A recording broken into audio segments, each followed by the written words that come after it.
జల్దీ software job కొడదామనుకుంటురా? అయితే వీక్యూబ్లో training తీసుకొని మంచి జాబ్ కొట్టేయుర్రి. ట్రెక్కింగ్ వెళ్లాల్సి ఉంటే నేను రాలేకపోతున్నాను, ఈరోజు ఏమైనా అవకాశం ఇస్తారా అని రిక్వెస్ట్ చేస్తే వారు దయతో కన్సిడర్ చేసి ఈరోజు మాకు సమయం ఇచ్చారు.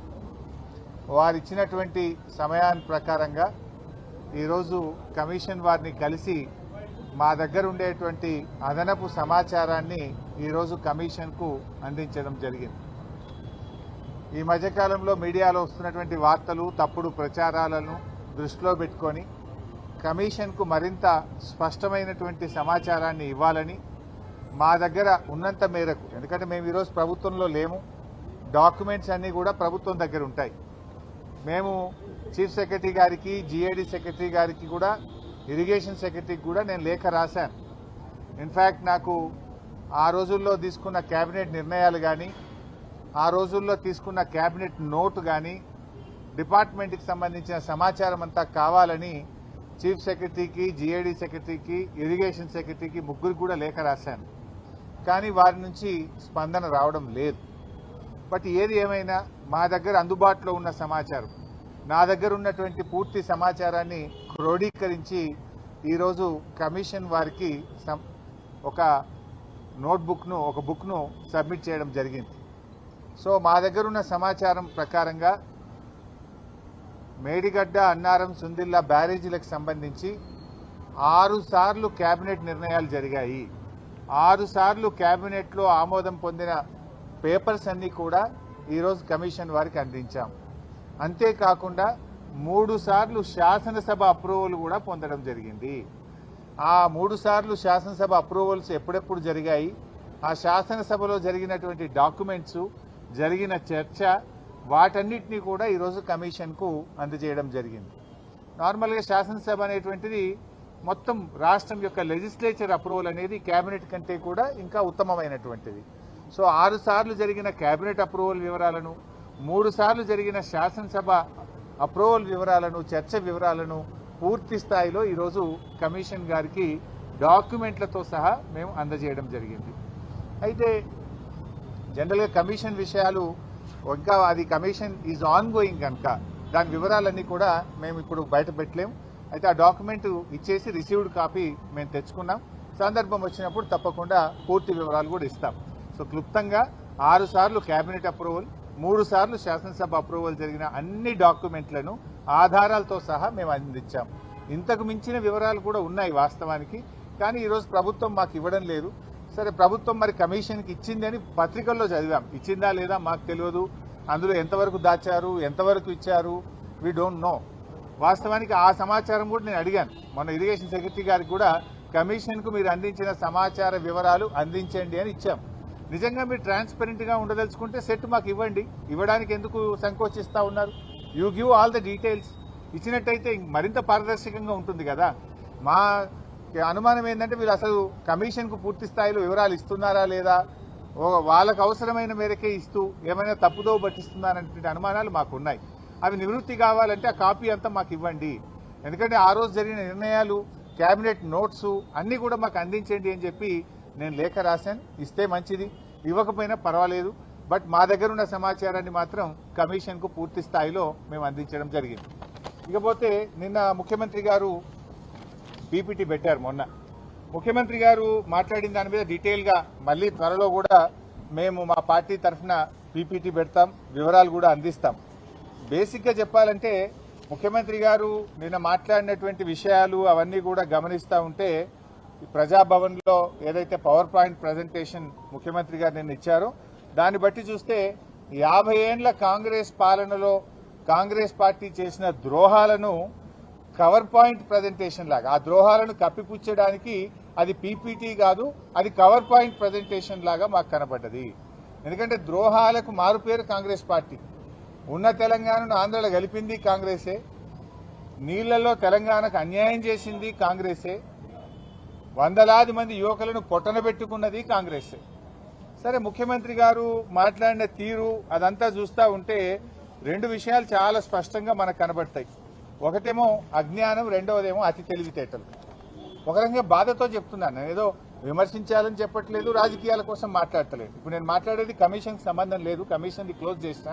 ఎందుకంటే కమిషన్ ఉన్నప్పుడు ఎక్కువ వివరాలు కమిషన్ పరిధి దాటి మాట్లాడకూడదు. What I'm talking is related to CMs PPT. So ఒకటి అజ్ఞానం, రెండు అహంకారం.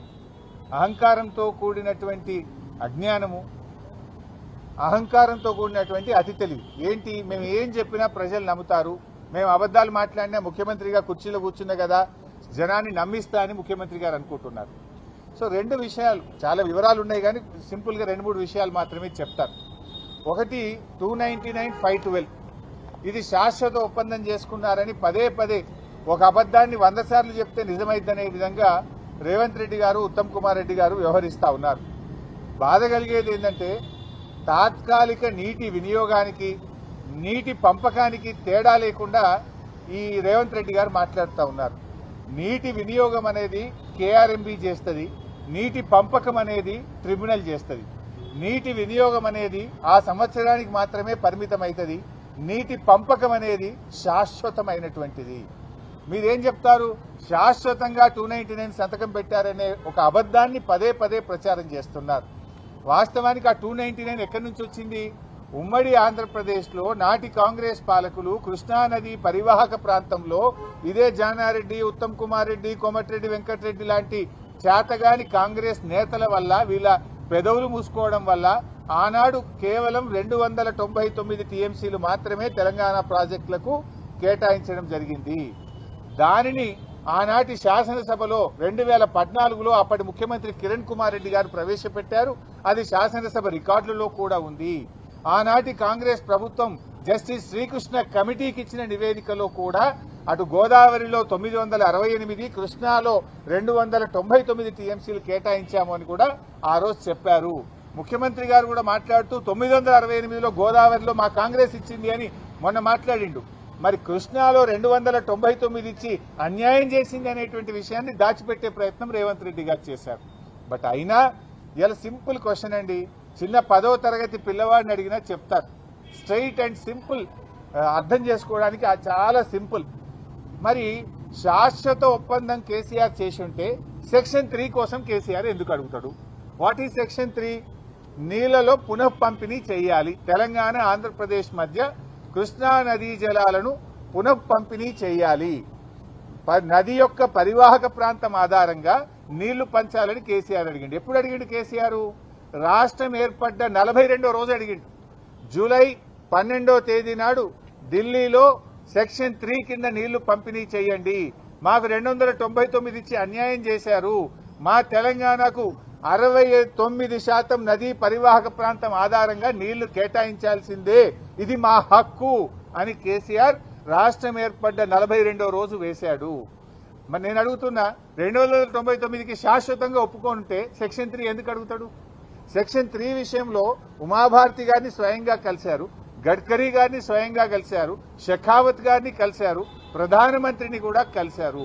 పలుమార్లు పోరాటం చేసి సుప్రీంకోర్టు గడప దొక్కి కేంద్రం మెడలు వంచి సెక్షన్ 3 సాధించింది కేసీఆర్.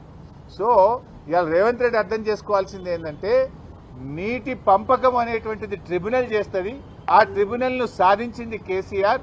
ఈ రోజు మనకు 763 టీఎంసీల కోసం మన న్యాయవాదులు, మన ఇరిగేషన్ శాఖ పోరాటం చేస్తుంది.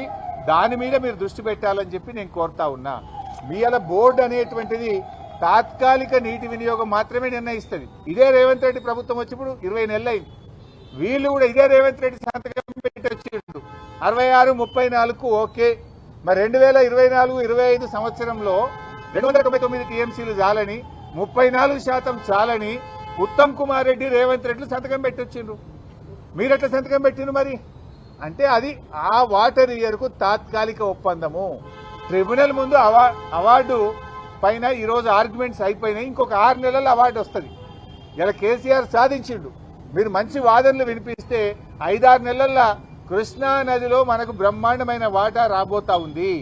నేను అందువల్లనే మీతో కోరేది, ఆలోచించి ఇప్పుడు మంచి వాదనలు వినిపించి మీరు కృష్ణా నదిలో మన వాటాను సాధించండి. అనవసరంగా అహంకారంతోనో వెటకారంను చాలించండి. తెలంగాణకు ఉపకారం చేసే మంచి బుద్ధితో నడుచుకోవాలని చెప్పి నేను రేవంత్ రెడ్డిని కోరుతా ఉన్నా. చెప్తాను వెటకారం అహంకారం కాదు, కావాల్సింది తెలంగాణకు ఉపకారం. ఆ బుద్ధితో ఆలోచించండి. నేను సింపుల్గా అడుగుతున్నాండి. అజ్ఞానం అనే ఒక మాట అన్న రేవంత్ రెడ్డి, చాలా పెద్ద మాట అనకూడదు, కానీ నిజంగా బాధతో అంటున్నా. ఎందుకు అజ్ఞానంతో మాట్లాడారు చెప్పాలా? మీరు కూడా వీడియో ప్రజెంట్ చేయండి, ఇంకోసారైనా తప్పు చేయడు. ఆయన పాత వీడియోలు మాట్లాడినవి చూపించండి, ఇప్పుడు నేను మాట్లాడింది చూపించండి. ఏం మాట్లాడింది రేవంత్ రెడ్డి? మొదటి రోజు గోదావరిలో 1000 ఇచ్చేసాయి, కృష్ణాలో 500 ఇచ్చి చంద్రబాబు నాయుడు నీ ఇష్టం ఉండని నీళ్ళు తీసుకపో, 1000 ఇచ్చేసాయి, 500 ఇచ్చి నీ ఇష్టం బుద్ధునంత రాసుకపో, కృష్ణా నదిని దోచుకో అని చెప్పి ఆయనకు బ్లాంకెట్ సర్టిఫికేట్ ఇచ్చిండు రేవంత్ రెడ్డి. అది అజ్ఞానంతో మాట్లాడినటువంటి మాట. ఎందుకు ఈ మాట అంటున్నా? గోదావరిలో 968 కాదు, వరద జలాల్లో 1958 టీఎంసీల హక్కు ఉన్నది.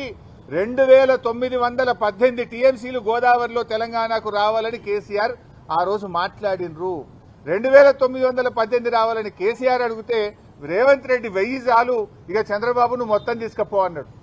ఎప్పుడైతే ఈ విషయాలు నేను బయట పెట్టినో తన అజ్ఞానాన్ని గ్రహించి నాలుక ఖర్చుకొని రేవంత్ రెడ్డి ఇప్పుడు నిన్నేం మాట్లాడతాడు అంటే, లేలే వరద జలాల్లో మా వాటా ఉన్నది, అందులో కూడా మేము మాకు ఇవ్వాలి కదా నువ్వు అని ఎప్పుడు మాట్లాడిండు? ఆయన అజ్ఞానాన్ని మేము బయట పెట్టి, అయ్యా కేసీఆర్ 918 అడిగిండు, నువ్వు 1000 అడిగినావు, ఇది తెలంగాణకు అన్యాయం అని చెప్పి నేను డాక్యుమెంట్లు బయట పెడితే ఆయన అజ్ఞానాన్ని సవరించుకునే ప్రయత్నం చేసిండు. కృష్ణాలో కూడా ఏమంటాడు? 500 చాలని రేవంత్ రెడ్డి అన్నాడు. ఉత్తమ్ కుమార్ రెడ్డి నిన్న మాట్లాడినప్పుడు ఏమన్నాడో చూడండి. నిన్న పీపీటీలో ఉత్తమ్ కుమార్ రెడ్డి ఏమంటాడు? 573 టీఎంసీల కోసం ట్రిబ్యునల్ ముందు మా న్యాయవాదులు వీరోచిత పోరాటం చేస్తుండ్రు అన్నాడు. నేను రేవంత్ రెడ్డి అజ్ఞాని అనుకున్నా, కానీ ఉత్తమ్ కుమార్ రెడ్డి కూడా ఇంత పైలట్ చదువుకున్నోడివి, కనీసం 20 నెలలైంది నువ్వు నీళ్ల మంత్రి అయి, గది కూడా అవగాహన తెచ్చుకోకపోతే నేను బాధపడతా ఉన్నా, చింతిస్తా ఉన్నా. ఎందుకు ఈ మాట అంటున్నా అంటే, ట్రిబ్యునల్ ముందు మన అడ్వకేట్లు 763 టీఎంసీలకు వాదనలు వినిపిస్తున్నారు. తెలంగాణ హక్కు 763 టీఎంసీలని ట్రిబ్యునల్ ముందు కృష్ణానది హక్కుల కోసం మన న్యాయవాదులు, మన ఇరిగేషన్ శాఖ పోరాటం చేస్తే 500 చాలని ముఖ్యమంత్రి అంటాడు, 573 చాలని నీళ్ల మంత్రి అంటాడు. మీరు అసలు ఏం మాట్లాడుతున్నారు? అంటే మీ మాటలు ఈ రాష్ట్ర ప్రయోజనాలకు గొడ్డలి పెట్టు. నష్టం జరుగుతాయి ఈ రాష్ట్రానికి, అన్యాయం చేస్తా ఉన్నారు ఈ రాష్ట్రానికి. ఏంది మీరు అసలు చంద్రబాబు నాయుడు చెప్పినట్టు పనిచేస్తుండ్రా? ఈ రాష్ట్రం కోసం పనిచేస్తుండ్రా? 500 చాలు, 573 చాలు అనేటువంటి మాటలు అజ్ఞానంతో కూడినటువంటి మాటలు. మన న్యాయవాదులు 763 టీఎంసీల కోసం పోరాటం చేస్తున్నారు. ఇంకోసారి అజ్ఞానాన్ని వీడండి, బాగా చదువుకొని డిపార్ట్మెంట్తో మాట్లాడి మీరు మాట్లాడండి. ఎందుకంటే మొన్న ఏమైంది? బేసిన్ల గురించి తెలియని ముఖ్యమంత్రి అని ఆయన రాష్ట్రం పరువు తీసిండు. నీ పరువు పోతే పోయింది, కానీ తెలంగాణ ముఖ్యమంత్రికి దేవాదులే ఏ బేసిన్లో ఉందో తెలియదు, బంకచర్ల యాడుందో తెలియదు అంటే ఇది నీ గౌరవం పోయినట్టు కాదు. మా బాధ ఏంటంటే తెలంగాణ జాతి గౌరవం పోతుందని మేము బాధపడతా ఉన్నాం. బేసిన్లు తెలియని ఆయన ముఖ్యమంత్రి అయిపోయిండు, బేసిక్లు తెలియని ఆయన నీళ్ల మంత్రి అయిపోయిండు. ఏం చేయాలి? ఇటువంటి వ్యక్తులతో ఈ రాష్ట్ర ప్రయోజనాలు ఏం కావాలి? బేసిక్ ఎంత తెలియదు అంటున్నా. నువ్వు 20 నెలలైంది నీళ్ల మంత్రి, కొత్త కూడా కాలేదు. 763 టీఎంసీల కోసం నీటిపారుదల శాఖ ట్రిబ్యునల్ ముందు అఫిడవిట్లు వేసి వాదనలు వినిపిస్తుంటే నేను పోయొచ్చిన అంటాడు ఇంకీన. మరి ఈయననేమో 573 చాలంటాడు. ఇది చాలా బాధతో నేను మాట్లాడుతా ఉన్నా. ఇంకో మాట అన్న అతి తెలివితేటలు అని. ఇది అజ్ఞానం గురించి చెప్పిన, ఇక అతి తెలివి గురించి కూడా చెప్పాలి. అంటే రేవంత్ రెడ్డి ఏమనుకుంటు, నాకే తెలివి ఉంది, జనాలకు లేదు, నేను ఏం చెప్తా జనం నమ్ముతారు అని అనుకుంటుంటారు. నిన్న ఆయన మాట్లాడుతూ ఒక మాట ఏమంటాడు అంటే, అతి తెలివి మాటలు ఏం మాట్లాడిందంటే, నిన్న ఉమ్మడి ఆంధ్రప్రదేశ్లో మేము 54 లక్షల ఎకరాలకు నీళ్లు ఇచ్చినాం. అప్పుడు అయిన ఖర్చు 91,000 ఎంతో అన్నాడు ఎకరానికి, 93,000 కోట్లు అన్నాడు. 54 లక్షల ఎకరాలకు నీళ్లు ఇచ్చినా అన్నాడు. ఎంత బాధ కలుగుతుందంటే, ఆ 54 లక్షలు ఏం కలిపిండో తెలుసావే? రేవంత్ రెడ్డి తాత పుట్టక ముందు గట్టిని కూడా కలుపుకున్నాడు. నాయన కాదు, రేవంత్ రెడ్డి కాదు, ఆయన పుట్టక ముందు, ఆయన నాయన పుట్టక ముందు, ఆయన తాత పుట్టక ముందు, ఆయన ముత్తాత పుట్టక ముందు కట్టిన ప్రాజెక్టులు కూడా కలుపుకున్నాడు. ఏంటిది? 400 ఏండ్ల కింద కాకతీయ రెడ్డి రాజులు కట్టించిన చెరువులు కూడా ఉమ్మడి కాంగ్రెస్ పార్టీ చేసిందట. ఉమ్మడి ఆంధ్రప్రదేశ్లో మన నిజాం నవాబు కట్టిన నిజాం ప్రాజెక్టులు, నిజాం కాలంలో కట్టిన ప్రాజెక్టులు కూడా మేమే కట్టినాం మా కాంగ్రెస్ హయాంలో అని అలా కలుపుకున్నాడు. వాస్తవానికి గోదావరి మీద నిజాం సాగర్ 2,31,000 ఎకరాలు, గణపురము, అప్పర్ మానేరు, పోచంపాడు ప్రాజెక్టు, లక్నవరము, శనిగేరము, ఇట్లా ఎన్నో ప్రాజెక్టులు గోదావరి మీద ఉమ్మడి ఆంధ్రప్రదేశ్లో ఆనాటి కాకతీయుల కాలంలో కట్టినవి, నిజాం కాలంలో కట్టినటువంటివి ఉన్నాయి. కృష్ణానది మీద ఆర్డీఎస్ 87,000 ఎకరాలకు నీళ్ళు ఇచ్చే ఆర్డీఎస్, వైరా, పాలేరు, పాకాల, దిండి, కోయిల్ సాగరు, ఆసిఫ్ నహర్ ఇలాంటి ఎన్నో ప్రాజెక్టులు కృష్ణానది మీద దేశానికి స్వాతంత్రం రాకముందు కట్టినాయి. ఇవన్నీ కూడా మేమే కట్టినాం కాంగ్రెస్ వాళ్ళం అంటాడు ఆయన. అంటే ఇది అతి తెలివి కాదా? ఇట్లా మీరు చూసినట్టయితే 16 లక్షల ఎకరాలు ఆంధ్రప్రదేశ్ రాష్ట్రం ఏర్పడక ముందే 16 లక్షల ఎకరాలు మరి కాకతీయుల కాలంలో, నిజాం కాలంలో తెలంగాణకు నీటిపారుదల సౌకర్యం ఏర్పడ్డది. ఈ 16 లక్షల్ని కూడా కలుపుకొని 54 లక్షలకు ఇచ్చినా అని చెప్పి రేవంత్ రెడ్డి గారు నిన్న పచ్చి అబద్దం మాట్లాడిండు. ఒకటి. రెండోది ఏమంటాడు, ఆ 54 లక్షల్లో ఈ 16 తీసేస్తే మనకు ఉండేది 42 లక్షలు, 40 అయితే ఎంత 38. ఈ 16 తీస్తే 38. ఆ 38 లక్షల్లో ఏముంటుంది బైసాబ్? అందులో ఎస్ఆర్ఎస్పీ స్టేజ్ 2 కాలువ తవ్వింది తప్ప సుక్క వారది. ఇట్లా అనేక ప్రాజెక్టులు ఉన్నాయి. చెరువులలో పారకమే లేదు. తెలంగాణలో చెరువులు అప్పుడు రాష్ట్రం ఏర్పడ్డ నాడు ఏంది, మిషన్ కాకతీయ పెట్టక ముందు 25 లక్షల ఎకరాలు చెరువుల కింద బారేది ఉంటే 8 లక్షలకు పడిపోయింది. అంటే నామకే వాస్తే ప్రాజెక్టులు. అయినా ఇంకోటి, 1956లో మన రాష్ట్ర బడ్జెట్ ఎంత తెలుసా బైసాబ్? 19 కోట్లు. ఆ రోజు రాష్ట్ర బడ్జెట్ 19 కోట్లు. ఆ రోజు మరి వాల్యూ ఆఫ్ స్టీల్ ఎంత, సిమెంట్ ఎంత? అసలు ఆ డబ్బును ఈ డబ్బుతో కంపేర్ చేయొచ్చా? ఆ రోజు నేను రూపీ యొక్క వాల్యుయేషన్ చూస్తే ఆనాటి 100 రూపాయలు ఇవాళటి 10,434 రూపాయలకు సమానం. ఆనాటి 100 రూపాయలు ఈనాటి 10,434 రూపాయలకు సమానం. ఆనాటి రూపాయి ఇవాళటి 104 రూపాయలకు సమానం. ఈయన ఏం కంపేర్ చేస్తాడు? ఆ రోజు 94,000 ఎకరం అయింది, ఇవాళ 10 లక్షలకు ఎకరం అయింది. ఒకటి, నిజాం కాలంది కాకతీయుల కాలం ఆయకట్టు కలుపుకుంటాడు. 2, ఆ రోజు 19 కోట్ల బడ్జెట్ అయితే ఈ రోజు 3 లక్షల కోట్ల బడ్జెట్. అసలు కంపారిజన్ ఉందా రూపీ వాల్యూ? ఏదో ఒకటి అబద్దం ఆడి గోబల్స్ చెప్పి ప్రజల్ని తప్పుదారి పట్టించాలని రేవంత్ రెడ్డి గారు ప్రయత్నం చేస్తా ఉన్నారు. అయినా బీఆర్ఎస్ హయాంలో 17,24,000 ఎకరాలకు నీళ్ళు ఇచ్చాం మేము. దాన్ని 15 లక్షలని చెప్పిండు. దాంట్లో 2,24,000 తక్కువ చూపించాడు. బీఆర్ఎస్ 9.5 సంవత్సరాల్లో 2 ఏళ్లు కరోనా వచ్చినా 17,24,000 ఎకరాల కొత్త ఆయకట్టుకు నీళ్లు ఇచ్చాం. 31,50,000 ఎకరాలకు స్టెబిలైజేషన్ చేశాం. మొత్తం బీఆర్ఎస్ హయాంలో 48 లక్షల ఎకరాలకు సాగునీరు అందించింది.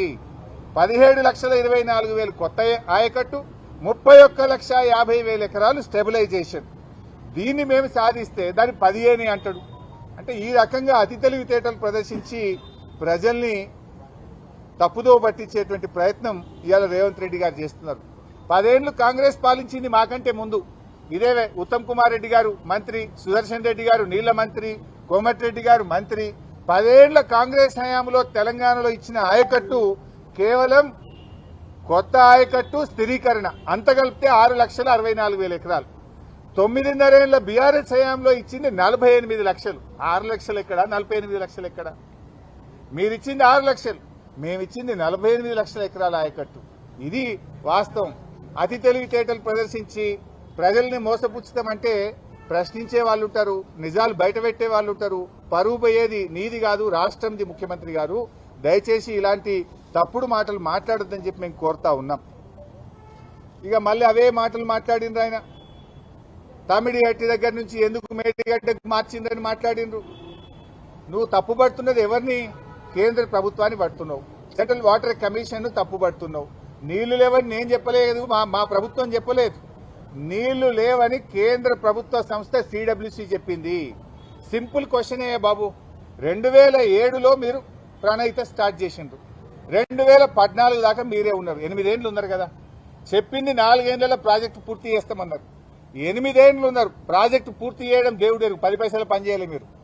చేసింది నేను సింపుల్ క్వశ్చన్ వేస్తున్నా. 8 ఏళ్లలో 160 టీఎంసీల నీటి లభ్యత ఉందని కేంద్ర ప్రభుత్వం నుంచి సిడబ్ల్యూసీ నుంచి క్లియరెన్స్ ఎందుకు చేయాలి? 8 ఏళ్లలో మహారాష్ట్రతో అంతర్రాష్ట్ర ఒప్పందం ఎందుకు చేయలేదు? 8 ఏళ్లు కనీసం నీటి లభ్యత కోసం మీరు తేలేదు. కానీ మేము వచ్చిన తర్వాత పరిశూ చేస్తే 160 లేదక్కడ, ఆడ ఉన్నది 102. కానీ మీరు తీసుకోగలిగింది 44 మాత్రమే తేలింది. వైల్డ్ లైఫ్ సమస్య వచ్చింది. మహారాష్ట్ర ససేమిరా అన్నది. మీలాగా మేము మొబిలైజేషన్ అడ్వాన్సులు ఇచ్చి పర్సెంటేజీలు కమిషన్లు తీసుకొని ప్రజల్ని మోసం చేయాలన్నా? మేము ఉద్యమం చేసిన వాళ్ళం, రాష్ట్రాన్ని సాధించిన వాళ్ళం, ప్రజలకు నీళ్లు ఇవ్వాలనే లక్ష్యంతో మేము నీళ్లు ఎక్కడున్నాయో వ్యాప్కో సూచిస్తే మేడిగడ్డ దగ్గర పెట్టాం. మరి అదే కేంద్ర ప్రభుత్వ సంస్థ సిడబ్ల్యూసి తమ్మిడిహట్టి దగ్గర నీళ్లు లేవని చెప్పింది. మేడిగడ్డ దగ్గర 282 టీఎంసీల నీటి లభ్యత ఉన్నది అని మాకు పర్మిషన్ ఇచ్చింది, అనుమతి ఇచ్చింది. అన్ని రకాల అనుమతులు మేము తెచ్చాం. డాక్యుమెంట్స్ ఉన్నాయి. అసెంబ్లీలో చర్చ పెట్టు దమ్ముంటే అన్ని తీసుకొని చర్చకు రావడానికి సిద్ధం. నువ్వు ఊకే రచ్చ చేయడం బంద్ చేయి. నీకు చేతనైతే నీ ఇష్టమున్న డేట్ పెట్టు. నువ్వు పెట్టిన డేట్కి అసెంబ్లీకి వస్తాం, చర్చ చేస్తాం, ఒప్పిస్తాం. నిన్ను కాదు, రాష్ట్ర ప్రజలందరికీ నిజానిజాలు తెలియాల్సినటువంటి అవసరం ఉంది. ఏ రోజైనా ఎప్పుడైనా మేము చర్చకు సిద్ధం. ఒకటే షరత్ ఏంటంటే మైక్ కట్ చేయొద్దు, అసెంబ్లీని వాయిదా వేసుకొని పారిపోవద్దు. నిజాయితీగా నిలబడు. ఎన్ని రోజులైనా చర్చిద్దాం, ఎన్ని గంటలైనా చర్చిద్దాం. అందరి మాటలు ప్రజలు వింటారు, నిజానిజాలు ప్రజలు అర్థం చేసుకుంటారు. ఇకపోతే కాళేశ్వరం గురించి ఎప్పుడు తక్కువ చేసి మాట్లాడతాడు. ఆనాటి ప్రాణహితకు కాళేశ్వరంకు చాలా తేడా ఉంది. ఆనాడు నీటి సామర్థ్యం 16 టీఎంసీలు అయితే ఇవాళ 141 టీఎంసీల సామర్థ్యం.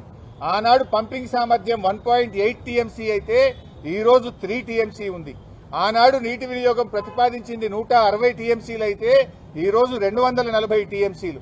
ఆనాటి ఆయకట్టు 16 లక్షల ఎకరాలైతే ఈనాటి ఆయకట్టు 37 లక్షల ఎకరాలు. ఆనాడు భూసేకరణకు మీరు 2 లక్షల రూపాయలు పెడితే ఈ రోజు యావరేజ్ గా 12 లక్షల రూపాయలు పెట్టారు. టనెల్స్, కాలువలు, ఇలా చాలా మార్పు జరిగింది.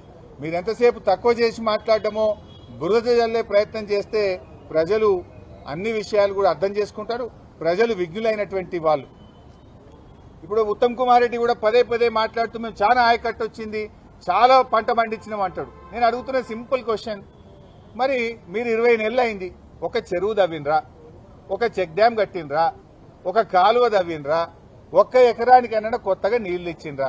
మీరు ఏం చేయకుండా అంత పంట పండిందంటే అది కేసీఆర్ చేసిన ఎఫర్ట్ కదా. అంతకుముందు 2014 ముందు వారలే, ఇవాళ అంత పంట పండలే, ఇవాళ అంత పంట పండుతుందంటే ఆనాటి బీఆర్ఎస్ హయాంలో రాష్ట్రంలో సాగునీటి రంగంలో సృష్టించిన విప్లవం వల్ల, చేసినటువంటి పనుల వల్ల ఈ రోజు అంత ఆయకట్టు వస్తుంది. మీ హయాంలో ఏమన్నా ఒక ఎకరానికి నీళ్లు ఇస్తే ఎక్కడిచ్చిందో చెప్పండి. ఒక చెరువు కడితే ఎక్కడ కట్టారో చెప్పండి. ఎక్కడైనా ఒక కొత్త ప్రాజెక్టు పూర్తి చేస్తే ఎక్కడ పూర్తి చేశారో చెప్పండి. మరి ఇలా పంట పండుతుందంటే మా ప్రభుత్వంలో జరిగిన పనుల వల్ల తప్ప మీరు చేసింది అయితే ఇంతవరకు ఏమి కూడా లేదు. ఇవాళ అనేక విషయాలు నేను ఆ పీపీటీలో కృష్ణా నదిలో ఆంధ్రప్రదేశ్ దోపిడీ గురించి కూడా మాట్లాడిండ్రు.